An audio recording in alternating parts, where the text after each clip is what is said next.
Oke, bismillahirrahmanirrahim. Assalamualaikum warahmatullahi wabarakatuh. Bapak, Ibu, teman-teman dosen. Kali ini dalam video ketika kali ini saya akan berbagi tentang sharing lah ya, sharing tentang tridharma dosen. Jadi dosen ini memiliki tiga kewajiban yang harus dilaksanakan. Apa aja itu? Nah, tiga kewajiban itu yaitu pendidikan, penelitian, dan pengabdian kepada masyarakat ya. Nah, pendidikan, penelitian, dan pengabdian pada masyarakat. Nah, ini sebenarnya terbagi dua. Jadi ada unsur utama dan unsur penunjang. Nah, ini unsur utama yang merupakan tridharma. Sedangkan unsur penunjang ini bisa ada, bisa enggak. Dan maksimalnya itu 10%. Maksimal ya, ini tuh maksimal 10%. Maksimal 10%. Bahkan disebutkan di pedomannya itu boleh tidak ada. Nah, tapi tergantung di lapangan itu ya kayak gimana. Dari mana sumbernya? Oh, dari sini teman-teman nih ya. Nah, paling banyak dibutuhkan angka kredit 10% atau boleh tidak ada. Tapi nanti bergantung dari pedoman operasional penilaian angka kredit kenaikan jabatan tahun 2019 ya. Lanjut.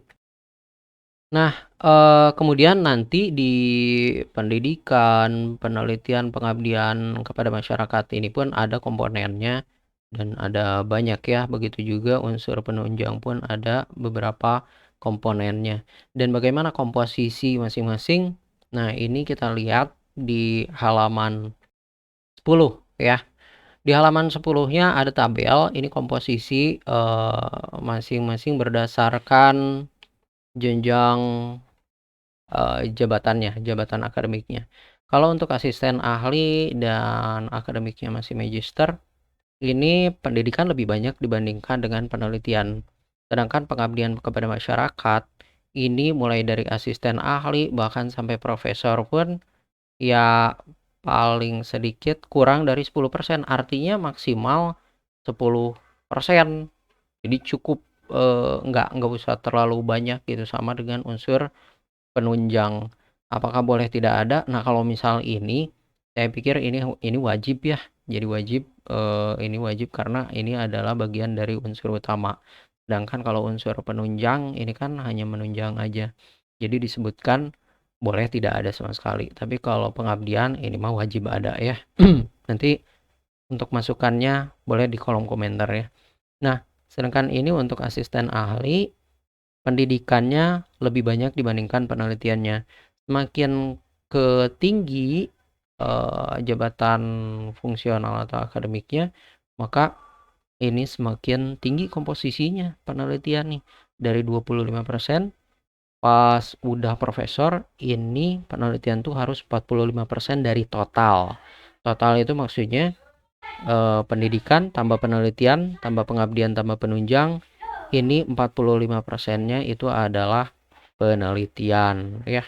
Jadi kalau misal poin angka kreditnya adalah 100 mungkin, artinya si penelitian ini harus lebih dari 45 poin angka kreditnya gitu. Sedangkan untuk pendidikan semakin lama semakin berkurang. Jadi memang mulai dari lektor kepala sampai profesor itu kan penilaiannya.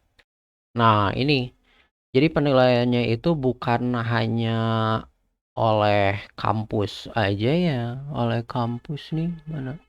Penilaiannya bukan hanya oleh PTN aja dan LL Dikti, tapi juga untuk lektor kepala dan juga profesor itu penilaiannya dilakukan juga oleh Direktorat Sumber Daya Iptek dan Dikti. Jadi oleh pusat, jadi bukan hanya oleh kampus. Sedangkan kalau untuk asisten ahli dan lektor itu masih oleh kampus dan LL Dikti ya, PTN dan LL Dikti. Sedangkan lektor kepala dan profesor itu udah kaitannya dengan dinilai juga oleh pusat. Apanya yang dinilai? Penelitiannya ya, penelitiannya nih. Jadi ini itu yang dinilai ada penelitian yang oleh pusat itu ya, dan publikasi. Karena semakin lama ini bagian pelaksanaan penelitian ini kan semakin besar ya. Semakin besar 40-45%. Apa yang dinilai? Nah, itu dia. Yang dinilainya adalah ini dia. Penelitian dan publikasi. Oke, gitu aja lah paling. Mudah-mudahan ada manfaatnya.